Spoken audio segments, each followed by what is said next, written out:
ಈ ಒಂದು ಬಿಜೆಪಿ ಸರ್ಕಾರದಲ್ಲಿರ್ತಕ್ಕಂಥ PBG Ramji Viksit Bharat guarantee for Rozgar mission ಅನ್ನು ವಿರೋಧ ಮಾಡಿ ಒಂದು ಪ್ರಸ್ತಾವ ತಂದಿದ್ದಾರೆ. ಅದಕ್ಕೆ ಬೆಂಬಲಿಸಿದ ಅಧ್ಯಕ್ಷರೇ ಮೋದಿ ಸರ್ಕಾರ ಇದೆಯಲ್ಲ, ಈ ಸರ್ಕಾರ ಬಹುಶಃ ಈ ಒಂದು ಚಳಿಗಾಲದ ಅಧಿವೇಶನದಲ್ಲಿ 2005ರಲ್ಲಿ ಏನು ಮನಮೋಹನ್ ಸಿಂಗ್ ಅವರು UPA ಸರ್ಕಾರದಲ್ಲಿ ಜಾರಿಗೊಳಿಸಿದಂತಹ ಮನರೇಗಾ ಯೋಜನೆಯನ್ನ ಬುಡಮೇಲು ಮಾಡಿ UBG ರಾಮ್ಜಿ ಕಾಯ್ದೆಯನ್ನು ಬದಲಾಯಿಸ ಹೊರಟಿದ್ದಾರೆ. ಇದು ಮೊದಲನೇದಾಗಿ ಭಾರತ ದೇಶದ ಬಡವರ ಕಗ್ಗೊಲೆಯನ್ನು ಮಾಡಿರ್ತಕ್ಕಂಥದ್ದು ಈ ಬಿಜೆಪಿ ಸರ್ಕಾರ, ಮೋದಿ ಸರ್ಕಾರ ಅಂತ ಹೇಳಲಿಕ್ಕೆ ಇಚ್ಛೆ ಪಡ್ತೀನಿ. ಅಧ್ಯಕ್ಷರೇ ಕಳೆದ 20 ವರ್ಷಗಳಿಂದ ಕೂಡ ಈ ದೇಶದ ಬಡ ಜನರು, ಕೂಲಿ ಕಾರ್ಮಿಕರು, ರೈತ ಮಹಿಳೆಯರು ಪ್ರತಿಯೊಬ್ಬರೂ ಕೂಡ ಈ ಮನ್ರೇಗಾ ಯೋಜನೆಯನ್ನು ಆಧಾರವಾಗಿ ಇಟ್ಕೊಂಡು ಗ್ರಾಮಾಂತರ ಭಾಗದಲ್ಲಿ ವಿಶೇಷವಾಗಿ ಪರಿಶಿಷ್ಟ ಜಾತಿ, ಪರಿಶಿಷ್ಟ ಪಂಗಡ, ಅಲ್ಪಸಂಖ್ಯಾತರು, ಹಿಂದುಳಿದವರು ಎಲ್ಲ ಜನ ಕೂಡ ಈ ಮನ್ರೇಗಾ ಯೋಜನೆಯಡಿ ಇವತ್ತು ಜೀವನವನ್ನು ಈ ಭಾರತ ದೇಶದಲ್ಲಿ 20 ವರ್ಷಗಳಿಂದ ಯಾರ ಮೇಲೂ ಕೂಡ ಅವಲಂಬನವಾಗದೆ ಬದುಕಿ ನಡೆಸಿದ್ದಾರೆ ಅಧ್ಯಕ್ಷರೇ.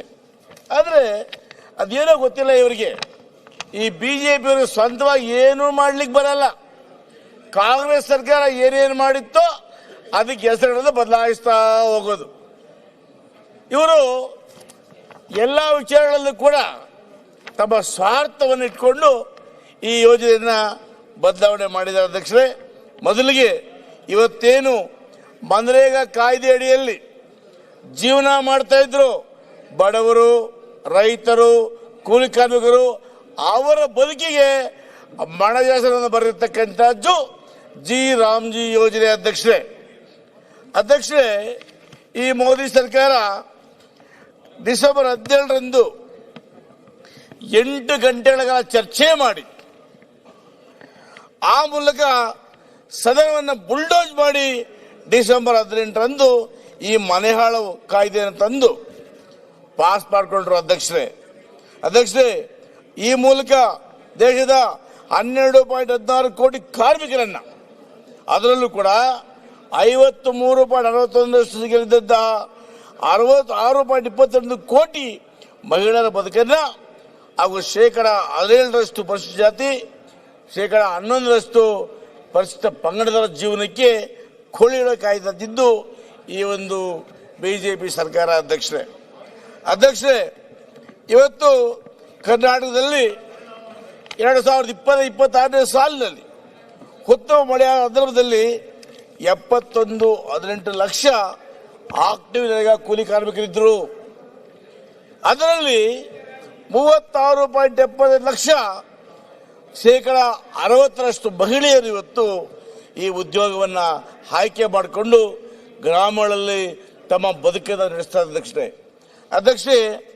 ಜನರು ನೆಮ್ಮದಿಯಿಂದ ಬದುಕ್ತಾ ಇದ್ರು, ಮಹಾತ್ಮ ಗಾಂಧಿನ ಸ್ಮರಿಸ್ತಾ ಇದ್ರು. ಅವರು ಸ್ವಾತಂತ್ರ್ಯ ತಂದು ಕೊಟ್ಟಾಗ ಏನು ಅವರಿಗೆ ಗೌರವ ಕೊಟ್ಟಿದ್ರು, ಅದೇ ಗೌರವವನ್ನು ಹಿಡ್ಕೊಂಡು ಮಹಾತ್ಮ ಗಾಂಧಿಯನ್ನು ಅವರು ಸ್ಮರಿಸ್ತಾ ಗ್ರಾಮಾಂತರ ಭಾಗದಲ್ಲಿ ಜೀವನ ಮಾಡ್ತಾ ಇದ್ದಾರೆ ಅಧ್ಯಕ್ಷರೇ.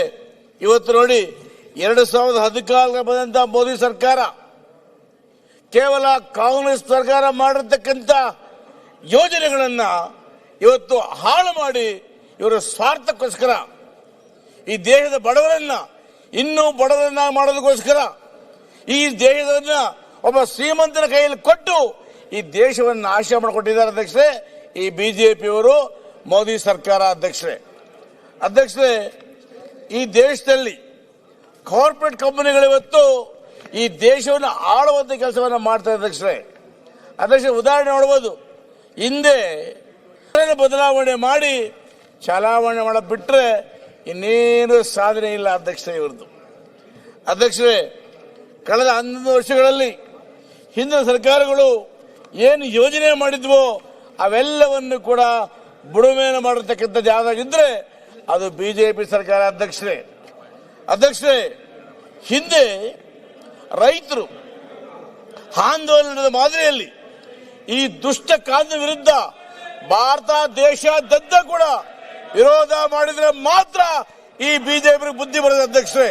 ಇವರು ಮನೆಯಾಳರ ಅಧ್ಯಕ್ಷರೇ, ಇವರು ಬಡವರ ಹೊಟ್ಟೆ ಹೊಡಿತಕ್ಕಂಥವ್ರು ಬಿಜೆಪಿಯವರು ಅಧ್ಯಕ್ಷರೇ. ಈಗಾಗಲೇ 30/12/25 ಈ ಕಾಯ್ದೆಯ ಸಂವಿಧಾನದ ಆರ್ಟಿಕಲ್ 258 ಮತ್ತು 280ಕ್ಕೆ ವಿರುದ್ಧವಾಗಿದೆ ಅಧ್ಯಕ್ಷರೇ. ಯಾವ ಅಂಬೇಡ್ಕರ್ ಅವರು ಸಂವಿಧಾನವನ್ನು ಬರೆದು ನಮ್ಮ ಸಂವಿಧಾನದ ಆರ್ಟಿಕಲ್ ಪ್ರಕಾರ ಕೂಲಿ ಹಕ್ಕನ್ನು ಕೊಟ್ಟರು, ಆ ಹಕ್ಕನ್ನು ಕಿತ್ಕೊಂಡಿದ್ದಾರೆ ಅಧ್ಯಕ್ಷರೇ ಈ ಬಿಜೆಪಿಯವರು. ಇವರಿಗೆ ಬಡವರ ಶಾಪ, ಕೂಲಿ ಕಾರ್ಮಿಕರ ಶಾಪ ತಟ್ಟದೆ ಬಿಡೋದಿಲ್ಲ ಅಧ್ಯಕ್ಷರೇ. ಇವರು ಪಾಪದ ಕೂಡ ತುಂಬುತ್ತಾ ಇದೆ ಅಧ್ಯಕ್ಷರೇ.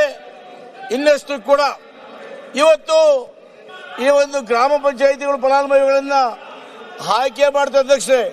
ಗ್ರಾಮದಲ್ಲಿ ಗ್ರಾಮ ಪಂಚಾಯತಿ ಮುಖಂಡರನ್ನೇ ಆ ಕೆಲಸವನ್ನು ಆಯ್ಕೆ ಮಾಡಿಕೊಂಡು ಚರಂಡಿ ಮಾಡ್ತಕ್ಕಂಥದ್ದು, ನಮ್ಮ ಬಸ್ ಸ್ಟ್ಯಾಂಡ್ ರಸ್ತೆ ಮಾಡ್ತಕ್ಕಂಥದ್ದು, bus stand compound, school compound, anganwadi ಕಟ್ಟಡ, ಶೌಚಾಲಯ ಇವೆಲ್ಲವನ್ನು ಕೂಡ ಕೃಷಿ ಹೊಂಡಗಳು, ವಿಶೇಷವಾಗಿ ಕೃಷಿ ಹೊಂಡಗಳನ್ನು ಮಾಡಿ, ಕೆರೆಗಳನ್ನು ಅಭಿವೃದ್ಧಿ ಮಾಡಿ, ಕಲ್ಯಾಣಗಳ ಅಭಿವೃದ್ಧಿ ಮಾಡಿ ಆ ಮೂಲಕ ಬಡವರಿಗೆ ಸಹಾಯ ಮಾಡಿದ ಅಧ್ಯಕ್ಷರೇ. ಇವತ್ತಿವರು ಹಿಟ್ಲರ್ಶಿಪ್ ಅನ್ನು ಮಾಡಿ ಆ ಬಡವರಿಗೆ ಸಿಗಬೇಕಾದ ಸೌಲಭ್ಯ ಕಿತ್ಕೊಂಡು ಇವತ್ತು ಈ ಒಂದು ಮನೆಹಾಳು ಕಾಯ್ದೆ ಈ ದೇಶವನ್ನ ಬಡವರನ್ನ ಹೊಡೆದ ಕಾಯ್ದೆ ಮಾಡತಕ್ಕಂಥವರು ಈ ಬಿಜೆಪಿ ದುರಾಳರು ಅಧ್ಯಕ್ಷರೇ.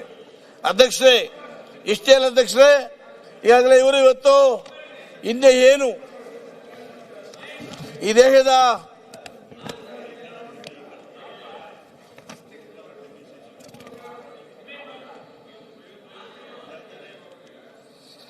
ಅಧ್ಯಕ್ಷರೇ ಇವತ್ತು ಉತ್ತಮವಾಗಿರ್ತಕ್ಕಂಥ ಪಂಚಾಯತಿಗಳಿಗೆ ಕೆಲಸ ಮಾಡ್ತಕ್ಕಂಥದ್ದು ಸರಾಸರಿ 1 ಕೋಟಿ ರೂಪಾಯಿಗಳು ಕೂಡ ಹೆಚ್ಚಿನ ಅನುದಾನವನ್ನು ಬಳಸಿಕೊಂಡು ದೇಶದಲ್ಲಿ ಕೋಟ್ಯಾಂತರ ಆಸ್ತಿಗಳನ್ನು ಸೃಜನೆ ಮಾಡಿ ಈ ದೇಶಕ್ಕೆ ಆಸ್ತಿಯನ್ನು ಮಾಡ್ತಾ ಇದ್ರು ಅಧ್ಯಕ್ಷರೇ.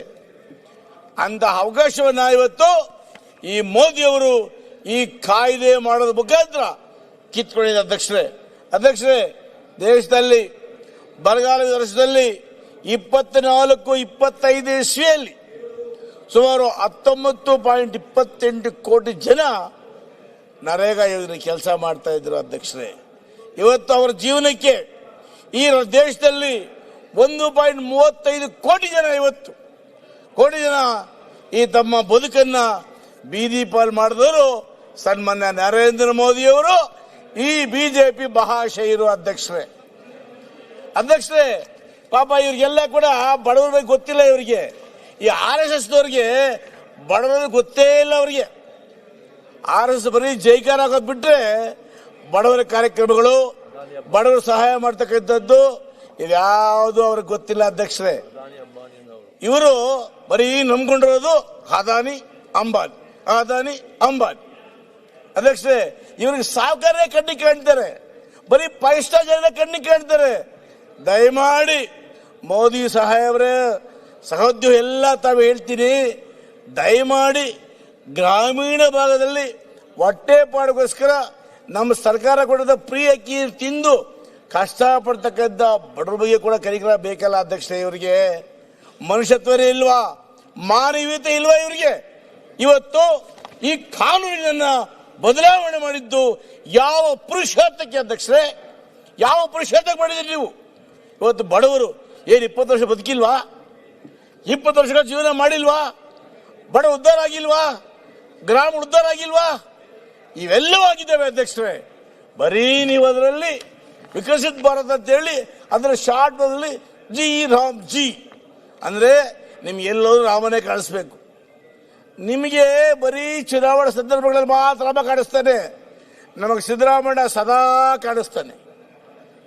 ಈ ದೇಶದಲ್ಲಿ ಹಿಂದೆ ಅಯೋಧ್ಯೆ ರಾಮ ಆಗ್ಬೋದು, ಸೀತಾರಾಮ ಆಗ್ಬೋದು, ಇವರೆಲ್ಲ ಕೂಡ ಈ ಭಾರತ ದೇಶದಲ್ಲಿ ಹುಟ್ಟಿರ್ತಕ್ಕಂಥ ಪ್ರತಿಯೊಬ್ಬರು ಇವ್ರಿಗೆ ಗೌರವಿಸ್ತಾರೆ. ಇವರು RSS ಬಿಜೆಪಿ ಅವರು ಚುನಾವಣೆಗೆ ಮಾತ್ರ ರಾಮನ್ ತರೋದು. ಇದು ಅವ್ರ ಕೆಟ್ಟ ಚಾಳಿ ಅಧ್ಯಕ್ಷರೇ. ನಿರ್ಭೀತ, ನಿಷ್ಪಕ್ಷಪಾತ, ವಿಶ್ವಾಸಾರ್ಹ ಸುದ್ದಿಗಳಿಗೆ ಮತ್ತೊಂದು ಹೆಸರಾಗಿರುವ ನ್ಯೂಸ್ 18 ಕನ್ನಡ ಈಗ ಆಪ್ನಲ್ಲೂ ಲಭ್ಯವಿದೆ. ದಯವಿಟ್ಟು ಇಲ್ಲಿರುವ QR ಕೋಡ್ ಸ್ಕ್ಯಾನ್ ಮಾಡಿಕೊಂಡು ಆಪ್ ಡೌನ್ಲೋಡ್ ಮಾಡೋದಕ್ಕೆ ಮರಿಬೇಡಿ. ನಿಮ್ಮ ಬೆಂಬಲ ಹೀಗೆ ಸದಾ ನಮ್ಮೊಂದಿಗಿರಲಿ. ಧನ್ಯವಾದ.